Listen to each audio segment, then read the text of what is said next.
Halo guys, kembali lagi bersama saya. Kali ini saya akan membagikan pengalaman saya yang menarik, yaitu berpetualang di Pulau Tamurhir.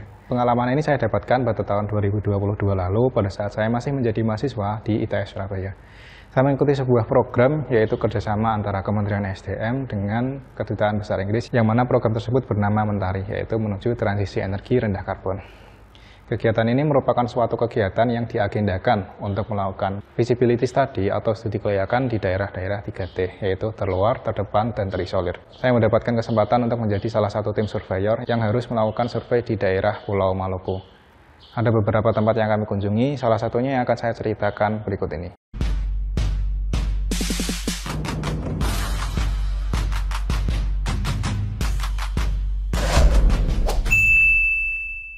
Desa Tamurhir terletak pada Pulau Tam, lebih tepatnya berada di Kecamatan Tayadutam, Kota Tual, yang hanya bisa dicapai menggunakan kapal feri dengan perjalanan selama 7 jam ya. Dan jaraknya kurang lebih sekitar 90 km dari Kota Tual, yang mana jarak tersebut sangat-sangat jauh sekali, yang hanya bisa diakses menggunakan kapal feri dan kemudian harus mengoper dengan menggunakan kapal-kapal kecil baru bisa sampai kepada Pulau Tam. Jadi daerahnya memang sangat-sangat terluar sekali. Tidak bisa diakses hanya menggunakan kendaraan biasa. Desa Tamurhir yang ada di Pulau Tam memiliki luasnya sekitar 16,41 km persegi dengan jumlah penduduk sekitar 1.800 jiwa. Yang mana jumlah tersebut relatif kecil jika dibandingkan dengan pulau-pulau yang ada di sekitarnya. Setibanya saya di sana, kami disambut oleh warga-warga yang sangat antusias menyambut kedatangan kami. Di sana mayoritas penduduk memiliki mata pencarian sebagai nelayan, ada juga yang berprofesi sebagai guru, ada juga yang menjualan sembako, kemudian penjualan es, dan lain sebagainya. Namun mayoritas memang memiliki mata pencarian sebagai seorang nelayan.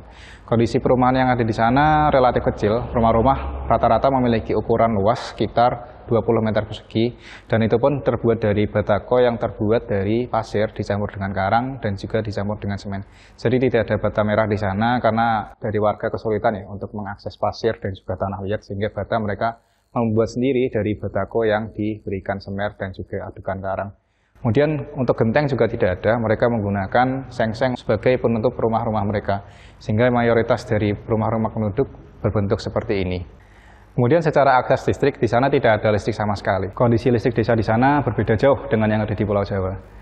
Ketika kami berada di sana, untuk pertama kalinya kami sangat kaget karena mayoritas dari masyarakat itu tidak ada listrik sama sekali.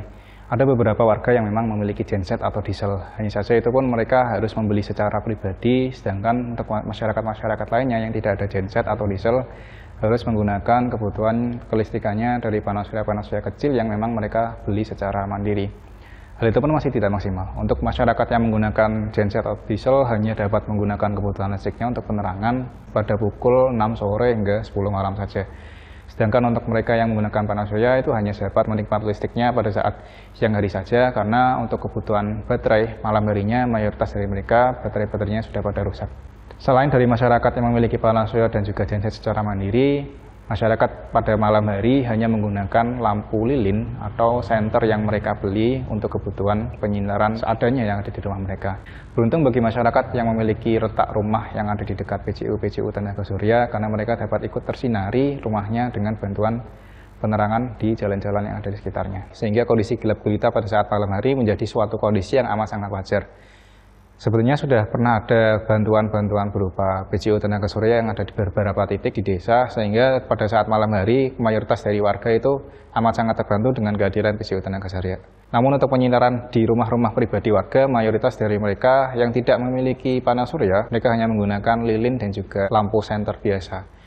Bagi beberapa masyarakat ada juga yang memiliki genset yang hanya bisa dinyalakan pada pukul 7 hingga 10 malam hari saja.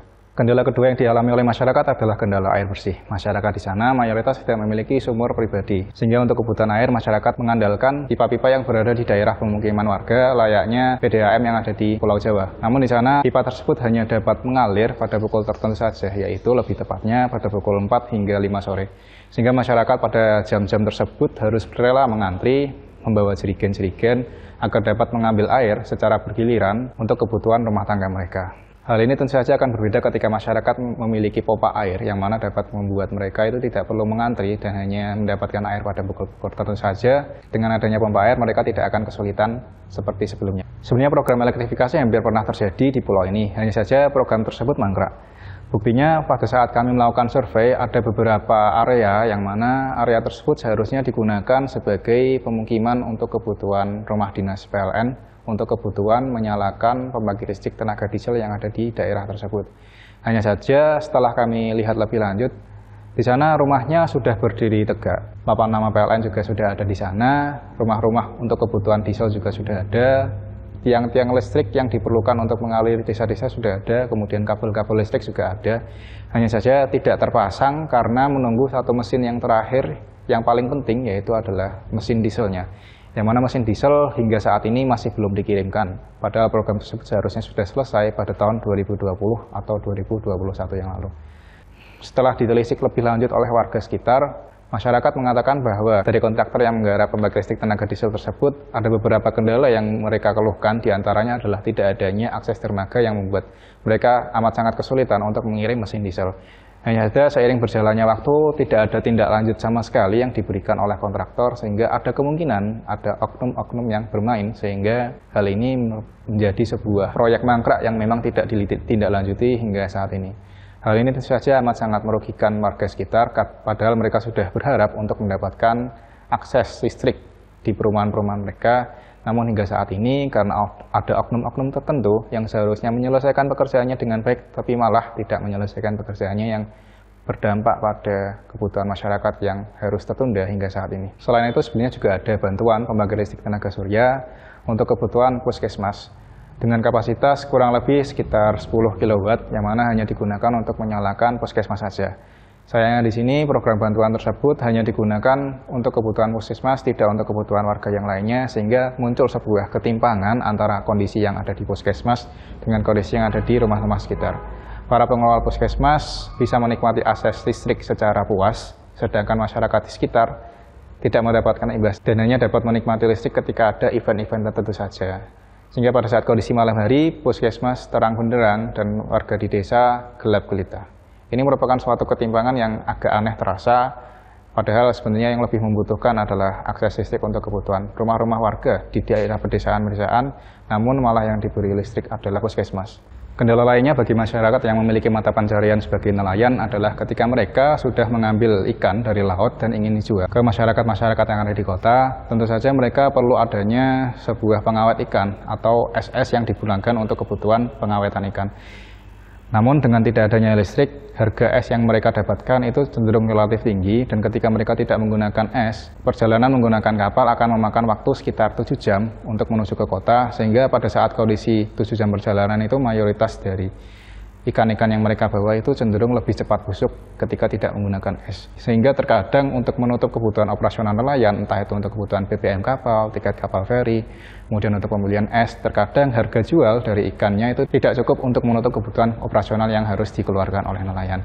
Sehingga beberapa hal inilah yang menyebabkan para nelayan memiliki kecenderungan untuk ingin mendapatkan akses fasilitas listrik, karena dengan adanya akses listrik mereka dapat membeli kebutuhan es untuk pengawetan ikan dengan harga yang lebih murah.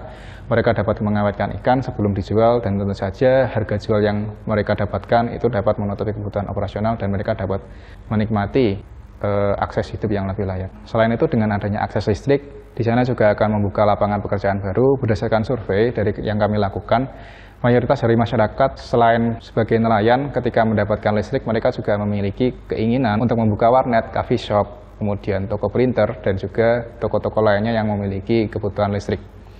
Sehingga dengan adanya hal ini akan membuat kecenderungan dari masyarakat untuk dapat memiliki kekuatan ekonomi yang lebih besar dari yang sebelumnya. Desa Temuhir hanyalah contoh kecil dari banyak sekali daerah-daerah 3T yang ada di luar sana yang memiliki keterbatasan akses listrik yang ada di Indonesia.